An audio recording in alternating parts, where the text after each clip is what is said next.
Voici le tout nouveau BMW X5. Je vais vous montrer ses différentes couleurs, finitions et motorisation. On les a tous alignés juste ici. On va faire un premier test routier aujourd'hui avec la version thermique, mais aussi le modèle tout électrique. Et je dois dire un mot sur l'iX5, la version électrique. On va la conduire aujourd'hui pour un premier test de consommation et d'autonomie réelle. J'ai été extrêmement surpris de ce que l'on est capable de réaliser et pour l'intérieur, on a déjà réalisé une revue exclusive que vous pouvez retrouver sur notre chaîne. Avec Thomas sur Autoxfuel en 4K, plein écran et en intégralité. C'est parti pour les différentes motorisations et les différents looks extérieurs. Et si on commence sur le côté droit, celui-ci juste là, c'est le modèle hybride rechargeable et aussi le modèle M Performance. Vous avez l'hybride rechargeable en version classique et puis l'hybride rechargeable M Performance avec encore plus de puissance. Cette dernière version ne sera pas disponible sur le marché nord-américain car là-bas, le modèle M Performance sera principalement équipé du moteur V8 thermique pur qui doit aussi arriver plus tard. Différence intéressante. Quand on a un moteur thermique, essence, diesel ou hybride rechargeable, l'ouverture se trouve ici, sur la partie supérieure à l'avant. Le bleu tanzanite, c'est la couleur de ce véhicule. Celui-là, vous voyez, c'est, devinez quoi? Oui, le modèle tout électrique. Parce que là, cette zone est complètement fermée. C'est la seule différence où il se différencie. Et on voit bien que ça n'a pas la même signature lumineuse que le modèle M Performance là-bas. Le point clé, c'est bien sa batterie de 141 kW. Et là, on a un véhicule blanc avec une peinture spéciale. Celui-ci, c'est la version hydrogène électrique. Ce ne sera probablement pas le plus vendu. C'est un projet, vous savez, un projet assez spécial là-bas. Je ne suis pas tout à fait sûr que ça ait vraiment du sens. Certains espèrent beaucoup. Et puis, on a ici la partie purement thermique. Celui-ci, c'est la version essence pure. 400 chevaux, 5,3 secondes pour le chiffre d'accélération, le fameux 6 cylindres en ligne de 3 litres. Et là, vous pouvez voir encore une fois l'ouverture juste ici. Et celui-ci n'est pas un M Sport. Et ça veut dire qu'ici, on a la partie basse. C'est le plastique noir normal qui serait en noir brillant avec le pack M Sport. Et ici, il n'y a pas de pack M Sport Pro. On a la double calandre qui est plus claire. Donc celle-ci est en rouge Indianapolis. Et là, c'est le diesel, le 6 cylindres en ligne. Et là, vous voyez à nouveau bien la différence. Du plastique noir ici sur les ailes avant et ce sera aussi le cas pour les ailes latérales. Alors qu'ici, avec le pack M Sport, tout est à nouveau en noir brillant. Et celle-ci est encore une fois avec la calandre obscurcie à l'avant, ce qui signifie qu'elle a aussi ce pack M Sport Pro. Peu importe le moteur que vous choisissez, ils se ressembleront tous plus ou moins. On peut aussi jeter un œil au profil latéral ici, puis à l'arrière, juste là. Vous voyez le look de base, c'est pas mal. Vous savez, c'est un SUV. Là, vous avez le plastique noir classique. Alors qu'avec le pack M Sport, c'est peint de la couleur de la carrosserie. Donc forcément, ça fait un peu plus haut de gamme et c'est pareil pour l'arrière. Si vous avez le M Sport ou le M Sport Pro, vous l'avez ici en noir brillant. Et donc aussi cette zone, alors qu'avec celui-ci, un modèle plus de base, le X5 40i. Pure essence, on a donc ici l'aspect plastique normal. Alors dites-moi lequel vous préférez. Puis on voit aussi ici à l'arrière une belle signature lumineuse, valable pour tous les véhicules. Vous avez des jantes de 21 à 23 pouces. Et là, encore une fois, l'iX5, le modèle électrique avec le nouveau logo X-Drive. Et là, le modèle performance présente un look un peu différent. Même si c'est juste le 6 cylindres, il a d'énormes pots d'échappement ici dans le bas M6CE que pour le modèle M Performance. Il y a donc un modèle M Performance pour l'hybride rechargeable. Il y aura un modèle M Performance pour le tout électrique. Et il y aura le modèle M Performance pour le pur moteur thermique avec le V8. C'est le seul modèle que nous n'avons pas encore exposé ici pour vous aujourd'hui. Concernant les suspensions, celle de base est déjà une suspension adaptative qui devient plus ferme avec le pack M Sport. Ensuite, vous avez un peu plus sportif, en option la suspension pneumatique adaptative et en Europe, elle est proposée dans un pack avec les roues arrière directrices. Jusqu'à 3,5 degrés, elle braque alors à l'opposé des roues avant. En plus de ça, vous pouvez avoir la stabilisation active du roulis. Commençons à rouler avec le 6 cylindres essence de 3 litres et ici en mode sport de 50 à 70 km à l'heure.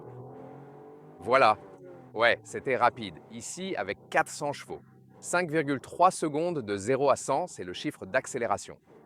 Et nous allons essayer de voir à quel point c'est différent de la génération précédente du X5. On connaît ce moteur, bien sûr, il a été peaufiné, une nouvelle suspension, bien évidemment, un tout nouvel essieu et tout le reste. Ici, on roule avec la suspension pneumatique et en mode sport, on a aussi un réglage bien plus dynamique. On l'a ici avec des jantes de 22 pouces. Ce sont déjà les roues les plus larges, donc plus de stabilité. Et les 23 auraient alors aussi un diamètre différent. Voyons voir comment elles se comportent sur la route. Et c'est toujours là, c'est plutôt plat pour le moment. La suspension sport réglée ici, ça va encore tout à fait. On peut faire un changement de voie ici. Voyons voir comment la voiture réagit, si ça secoue ou pas. Vraiment stable. La direction a aussi été ajustée avec précision. C'est quelque chose qu'on a pu ressentir, par exemple, du moteur thermique X3 à l'IX3. La direction est maintenant un peu plus précise, vous voyez. Et ce que j'aime aussi, c'est que quand on change de mode, là par exemple dans le mode personnel, ce qui est très important pour moi, et je sais que vous avez été nombreux à le demander, je peux configurer mon mode personnel et régler par exemple le châssis, donc la suspension sur confort, ce qui marche aussi bien avec la suspension de série qu'avec la suspension pneumatique. Mais régler la direction sur sport. Comme ça, avec le réglage sport, j'ai un peu plus de retour d'information. On n'a plus l'impression de tourner le volant dans le vide. Voyons la différence ici. C'est un tout petit peu plus souple, mais ça reste souple. Enfin bon. D'accord, ouais, on s'engage sur notre parcours d'essai là maintenant. C'est encore un véhicule prototype. J'ai aussi un ingénieur d'essai juste là, à l'arrière. Léa est à l'avant, comme toujours. Et on va bientôt pouvoir aborder le prochain virage. Le freinage est aussi très fluide, tout comme la façon dont les rapports sont rétrogradés. C'est toujours très important pour moi sur les moteurs thermiques parce que parfois, sur certains réglages, quand on approche d'un feu rouge et qu'on ralentit, on a des secousses. Et là, ce n'est pas le cas. C'est très important pour moi d'avoir cette sensation de conduite fluide avec les moteurs thermiques. Ici, on peut faire avec les deux configurations. Le réglage de l'IA serait probablement sur la direction confort et le mien sur la direction sport. Et je garderai aussi le châssis en confort. On sent une nette différence quand on passe en mode sport avec ces tout petits mouvements du véhicule. On ressent comme des petites bosses sur la route. En mode sport, c'est un petit peu plus ferme, mais cela peut être sympa, par exemple sur les routes de montagne. Vu récemment, l'iX3 a toujours un réglage sportif car il n'a pas de suspension pneumatique. Et le GLC UQ, par exemple, à la suspension pneumatique, c'était super, très stable en ligne droite. Mais quand on passe des cols alpins, on se dit que pour les passagers, c'est peut-être moins cool et plus sportif avec l'iX3. Mais là, on est aussi flexible quand on peut passer en mode sport. Et on peut aussi le faire dans le GLC EQ, oui. Mais on sent que la suspension pneumatique de Mercedes est plutôt réglée pour flotter, alors que celle de BMW est déjà un peu sportive en mode confort. C'est exact, à droite, après, c'est sympa de jouer avec ça et tu peux trouver ton propre mode. Voyons voir ici dans le virage. C'est comment pour l'IA quand j'y suis en mode confort? Ça va? It's Ouais, fine, ça yeah. va. Oui, c'est ça le truc, vous savez. Alors, oui, on n'a peut-être pas la sensation la plus flottante, mais surtout pour le passager, c'est en fait mieux quand ce n'est pas trop flottant avec la suspension pneumatique. Vous savez aussi quand j'essaie, disons, de secouer le véhicule comme ça, un peu à droite, à gauche, à droite, à gauche. Peut-être que pour une fois, on ne me prend pas pour un fou car cette voiture a le camouflage prototype, donc les gens se disent «Oh, il y a un truc qui cloche avec le gars devant», sûrement en ce moment. Parfois, en conduisant les véhicules de série, je fais des... Enfin, la sécurité d'abord, toujours, mais parfois je fais des trucs un peu fous sur la route. Pas dangereux, mais des trucs un peu fous. Comme ça, au moins, s'ils savent qu'il y a des tests en cours ici. Ouais, mais je pense qu'ils marchent tous deux. Selon vos goûts, si je fais des gauches-droites là, ouais, la voiture reste très stable. Et le plus drôle, c'est qu'ils ont toutes les motorisations ici sur une même voiture. Et d'une certaine manière, on sent bien que le thermique, essence sera la plus légère, avec environ 400 ou 500 kg de moins que l'électrique. Voyons si on le sent, car on va bientôt passer à la version tout électrique. Mais ce que je peux déjà dire maintenant, c'est que ce véhicule se conduit un peu plus comme un véhicule électrique qu'avant. Et je ne dis pas ça de façon négative, je parle plutôt de la fluidité, parce qu'avec beaucoup de véhicules, on a l'impression... Oh, la version électrique. est vraiment fluide à l'accélération et au freinage, du moins quand on la contrôle correctement et qu'on n'écrase pas l'accélérateur. Et puis, les moteurs thermiques ont plutôt ce côté brut et vieille école. Mais ce que je ressens ici par rapport à la génération précédente, c'est que c'est un peu plus raffiné. Tu vois bien la manière dont l'accélération et le freinage s'effectuent. C'est un tout petit peu plus fluide. Activer le clignotant, d'ailleurs, c'est vraiment super sympa. Et ouais, je dois bien dire que la direction est plus fun. Et aussi, là, la puissance, tu sais, la transmission intégrale adaptative. Tu vois comment la voiture ressort des virages. On sent toujours ce comportement typique d'une propulsion. Et tu sais que pas mal de constructeurs abandonnent ces transmissions intégrales classiques, même sur leur modèle thermique, notamment à cause des normes d'émission et de la technologie, mais là, on sent encore très nettement la prédominance de la propulsion en sortie de virage. Maintenant, c'est au tour de l'iX5, le modèle tout électrique. Maintenant, nous pouvons faire un 0 à 60. La voie est libre. Allez, c'est parti. Voilà, c'était le 0 à 60 km à l'heure. Le couple instantané. De l'électrique, je dirais que c'est bien assez rapide. Mode sport, bien sûr, tout est réglé là-dessus. Et encore une fois, on peut avoir un mode perso. Et là, vous voyez l'électrique, plus rapide que l'essence, bien sûr. Et en mode perso, on peut mettre le châssis en confort, mais la direction en sport. Ça a l'air similaire et j'ai hâte de voir car celle-ci est aussi équipée de la suspension pneumatique. Et aussi les jantes de 22 pouces. Conduite très différente. Ouais, c'est super silencieux. Et on se faisait déjà la réflexion avec la motorisation thermique, qui n'avait pas le vitrage feuilleté, c'était quand même déjà extrêmement silencieux. Je me disais, comment c'est possible d'avoir une ambiance aussi silencieuse sans même avoir le vitrage feuilleté? Et on a trouvé quelque chose. On a donc une réduction active du bruit ici. Et le plus beau, c'est qu'on a eu cette discussion récemment sur le Volvo X60, comme quoi la réduction de bruit est parfois si forte que ça en devient insupportable si on y est sensible. Ici, vous pouvez l'activer ou la désactiver à la demande. C'est vous qui choisissez si vous la voulez ou pas. Tout d'abord, ce n'est pas aussi extrême que le réglage sur la Volvo. Ce n'est absolument pas comme dans la Volvo EX60 où j'avais vraiment l'impression que quelqu'un était en train de m'aspirer l'air des oreilles. Ici, c'est super silencieux, mais c'est agréable. Et puis, le changement de voix automatique a super bien fonctionné. Pas de problème. Et tu peux aussi faire ça juste en regardant dans le rétro latéral. Ça marcherait aussi. Et sur ce point, ils devancent aussi la concurrence en ce moment. Ils ont l'intégration la plus fluide des systèmes d'aide à la conduite. Et cette fonction main libre, jusqu'à environ 130 km à l'heure, fonctionne de la manière la plus impeccable qui soit. Et c'est plutôt cool.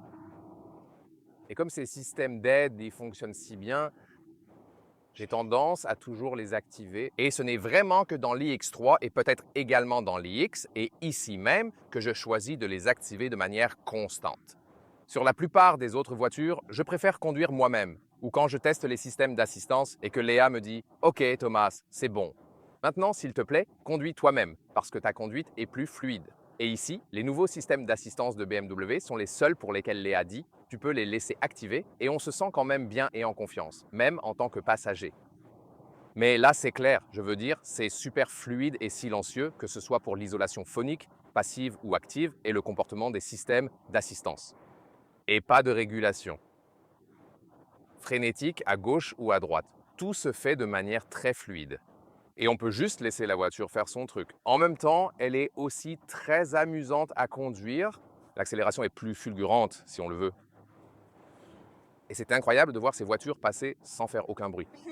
Il faut vraiment regarder d'où viennent les voitures pour les voir, parce qu'on ne les entend pas du tout tellement c'est bien insonorisé. Et maintenant, le test d'efficacité, l'autonomie réelle de l'X5 électrique pour aujourd'hui.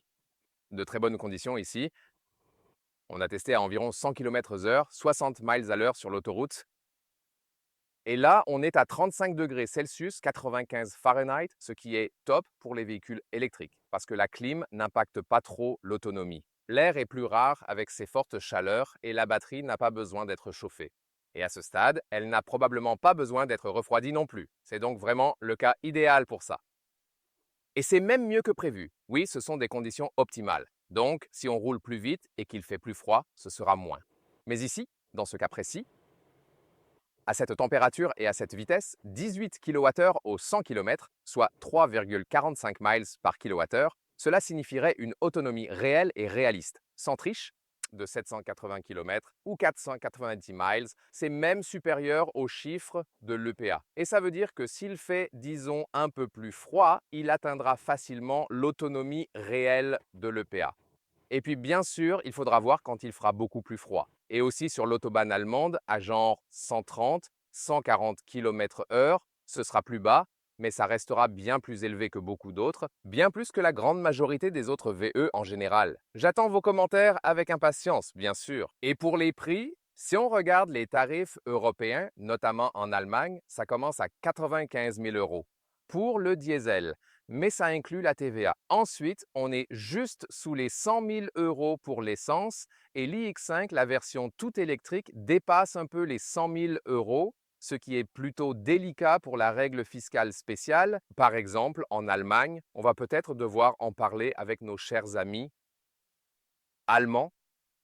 Ouais, et la question, c'est de savoir quel est le surcoût. Cette génération a déjà beaucoup d'équipements de série par rapport à la génération précédente. Donc, si tu veux une belle config, tu rajoutes peut-être 20 000 euros max. Du coup, l'écart de prix entre l'entrée de gamme et le haut de gamme devrait être moins important que sur la génération précédente. En gros, si tu comptes environ 100 000 ou 120 000 euros de prix catalogue, tu te retrouves alors carrément avec une version avec toutes les options. C'est vraiment pas donné pour autant. Mais ça va être très intéressant parce que celui-ci en offre plus que le X3 ou l'X3 niveau luxe, suspension pneumatique, roue arrière directrice, vitrage feuilleté, les sièges ventilés et ainsi de suite. Mais face au GLC UQ par exemple, ou au GLC en général, car il se positionne un peu entre deux segments, celui-ci sera alors bien sûr vendu plus cher que le GLC UQ si l'on pense à la version électrique. Mais ce sera vraiment intéressant de voir cette bataille entre les différents segments et les différents constructeurs. Et on vous tiendra au courant de tout ça avec plein d'autres vidéos super intéressantes. Merci beaucoup de nous avoir suivis. Et bien sûr, un grand salut tout particulier à nos amis américains là où on a tourné notre épisode d'aujourd'hui. Ouais, pile pour l'anniversaire des States en plus, alors joyeux 4 juillet à vous.